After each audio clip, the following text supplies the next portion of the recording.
ngomongin soal masakan Indonesia, restoran ini menyuguhkan perpaduan antara makanan-makanan Indonesia dari berbagai daerah dan bisa memadukan menjadi suatu hidangan yang lezat. Nah, tepat banget kita lagi ada di Akar, tepatnya di Jalan Gunawarman. Dan sebentar lagi kita akan langsung masuk ke dalam dan langsung ngobrol sama ownernya. So, let's go inside.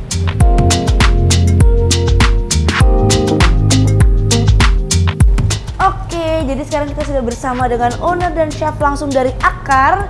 Boleh diperkenalkan dulu Kak, nama, umur mungkin? Umur? Kalau mau cari jodoh mungkin, siapa tahu.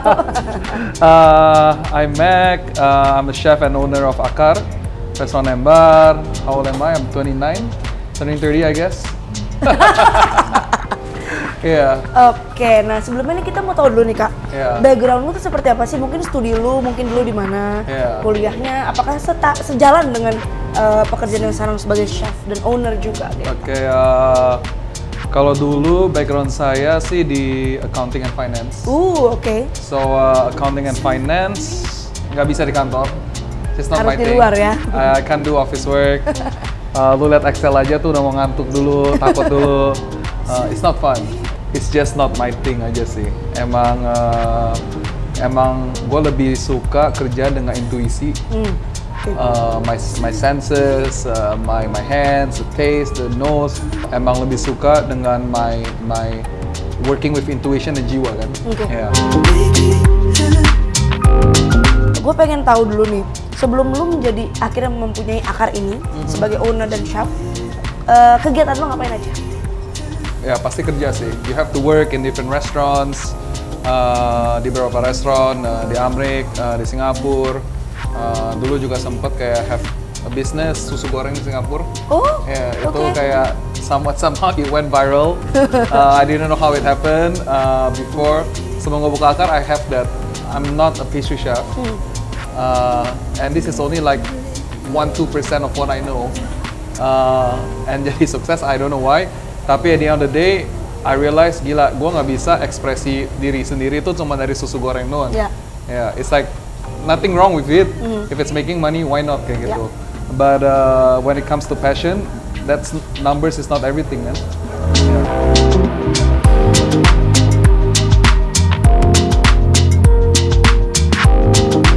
Oke, kita udah tahu nih tadi background lu adalah finance dan sempat bekerja juga di restoran. Nah tapi ini lu tuh sebagai chef ini belajarnya tuh otodidak atau memang langsung di lapangan atau memang pernah sekolah chef? I think kayak if you love it, you will teach yourself. You will teach yourself, meaning whatever it takes kayak gitu. I think, menurut gua, in some ways, going to too much cooking school and cooking school to me itu bias. Why do I say that? Kenapa gue bilang kayak gitu? Karena lo masuk, lo tuh belajarnya the French technique, French cooking, bla bla bla bla bla, mother sauces. It's very biased kayak gitu. Menurut gue dia tuh nggak nge-expose rasa-rasa Indonesia. Or even kayak other cultures, budaya lain. Kayak menurut dia orang, the French way is the best way, which I don't think so. And I don't think it's fair to orang yang, menurut gue lu coba aja kayak French cooking apply ke Indonesian flavors. Most of them don't work. Why do I say that? Karena gue sendiri kan backgroundnya kan di restoran Prancis sama French Japanese Italian.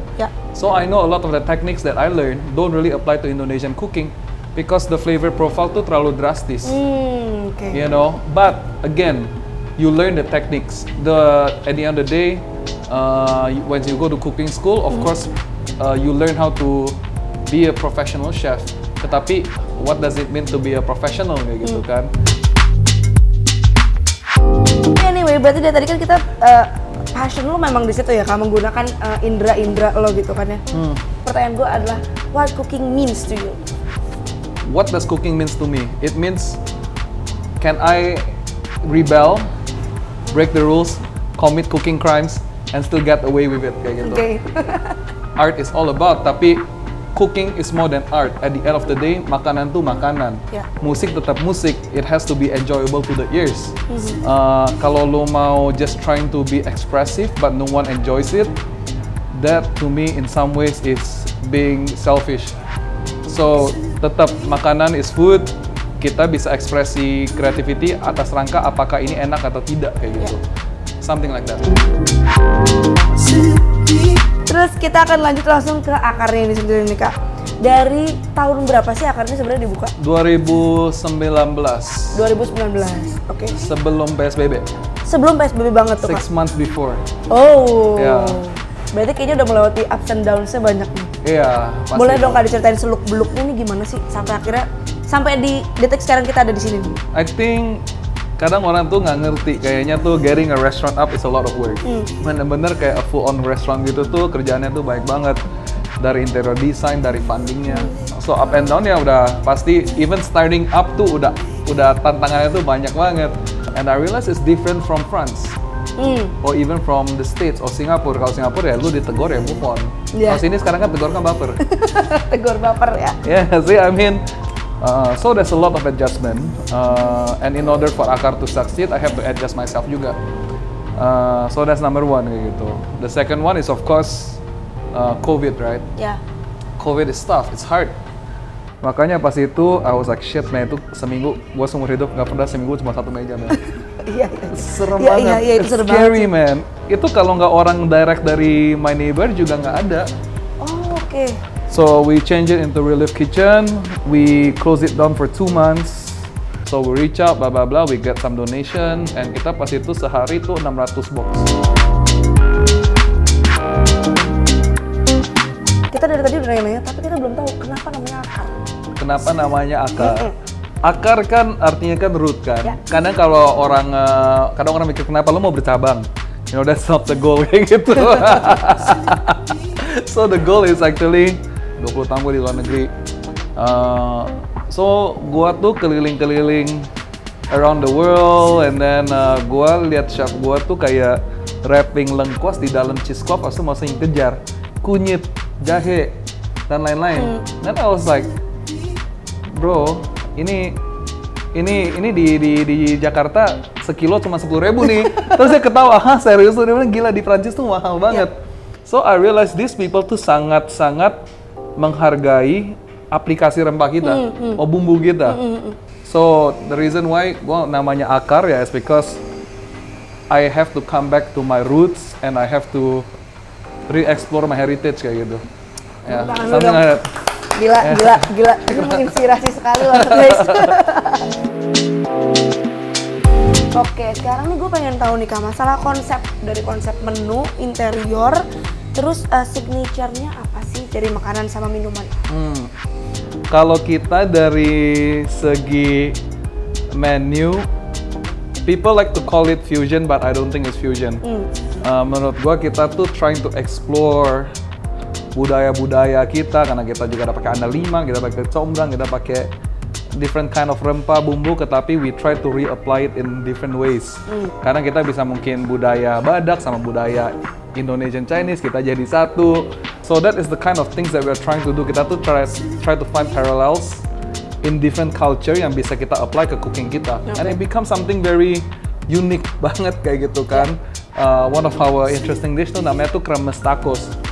It's kremes, tapi kremesnya dijadiin kayak kecil-kecil gitu. Tuh pakai lidah sapi sama sambal hijau. So it's like Sundanese, Javanese, but and Padanese all in one kayak gitu. Is it really fusion? Not really. Artinya itu masih Indonesian juga. Yeah. Right?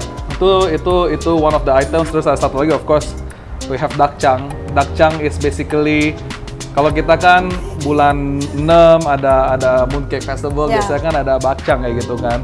Bakcang of course sekarang udah ada yang gula, ada yang itu. It's all come in different ways, different forms. Budaya kita udah multi layer lah ya, udah saling cross kayak gitu kan. So itu bakcangnya gue keluarin tulangnya bebek, terus gue keringin 48 jam. So itu bener-bener udah gak ada tulang sama sekali. It's actually like packing duck punya teknik where they have to dry the duck skin gitu. So that's what we did. So kita stuffing bakcang di dalam. Yeah, you know, it's crazy. It's really crazy. So ada salted egg-nya, ada shiitake-nya, ada the kentur sauce yang kita pakai untuk nasinya. Yeah, it's really nice. Yeah. And then kita panggang di dalam oven for like 45 minutes, terus glaze with honey another 3 minutes sampai dia garing banget. Yeah. Dan pas lu keluar kita potong tuh udah kayak kue gitu, nggak ada tulang sama sekali. Menggiurkan. It's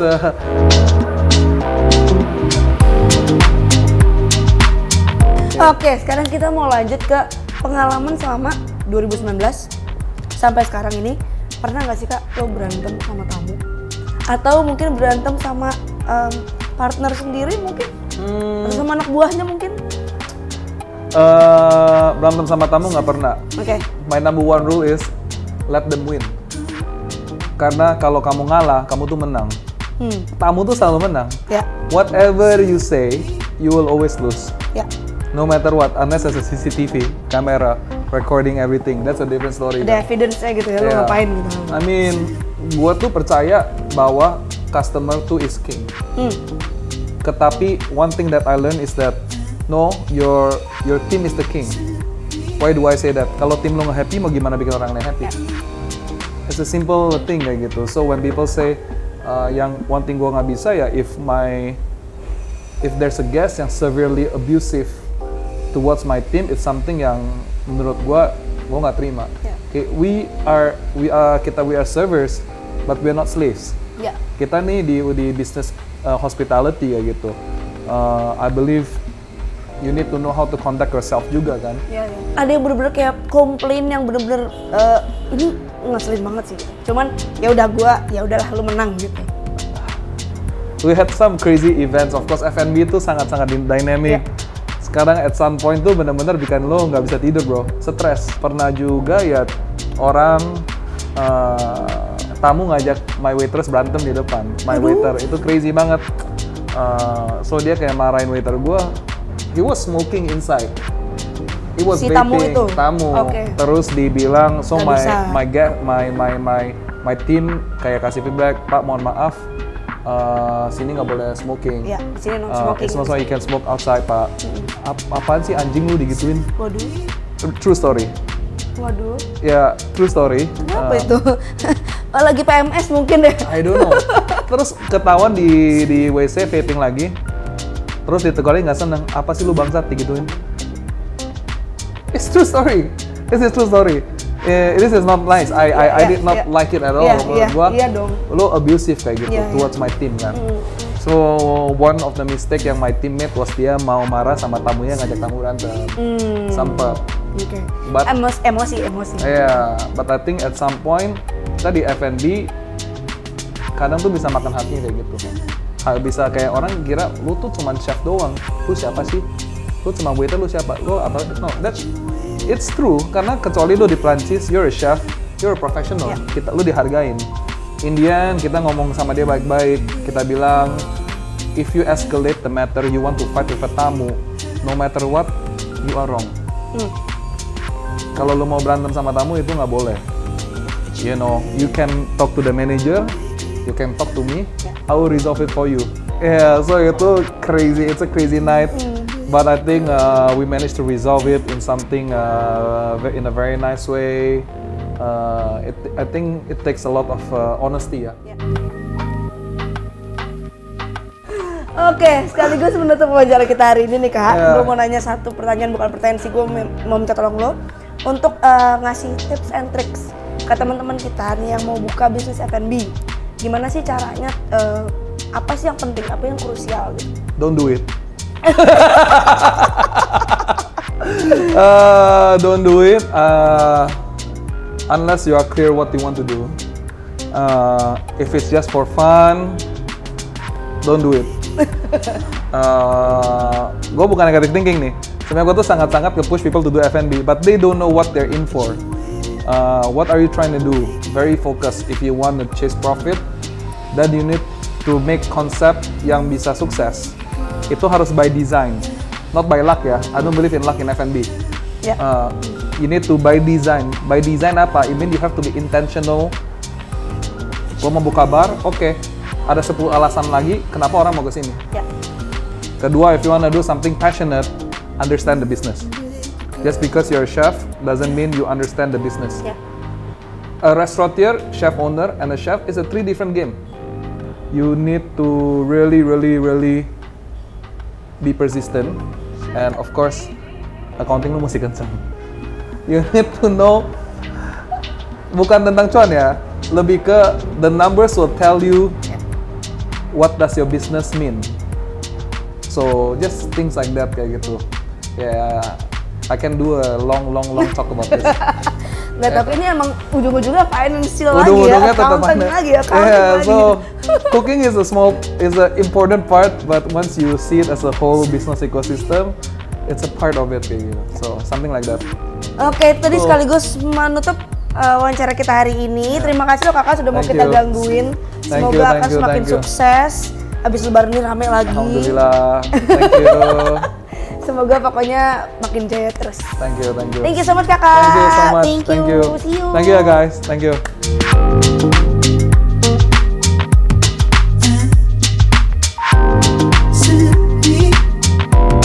Oke, jangan lupa like, subscribe, dan komen di Turaber. Karetnya 2. Thank you guys. Thank you.